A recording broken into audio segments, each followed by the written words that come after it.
at the end of the day, sad to see Joe go. I got to work with Joe in the past and always enjoyed him. But on our side of it, I was going to be working with TJ next year anyway. So it gives me an opportunity to work with TJ for a couple of races now and kind of have a head start into next season, and the same thing for Ty and Frank. At the end of the day, you never want to see somebody lose a job, and that's always, sad to see.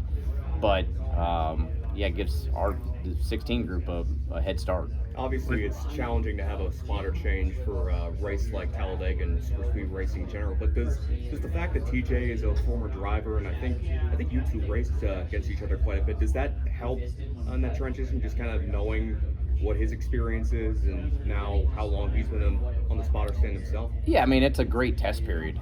It's something that's good for us to have going into Daytona for sure. And I've known TJ for.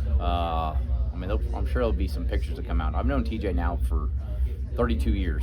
We grew up karting together and riding to go-kart races together. So I have even though I haven't worked with TJ, really, we have a long friendship. So on that side of it, it'll be really great to have him. Shifting gears a bit, what's impressed you about Butterbean Queen in his young NASCAR career so far? You go out there and win the ARCA championship, and more than anything, what I've seen is the guys that come from the short track side of it that can adapt to the 1.5 miles and the super speedways, and he's done that really well. So, I think that's when you can kind of look at a driver and say, what, he can go do it on all different types of racetracks, and that's what you need to do in NASCAR. So he's definitely went out there and done a fantastic job.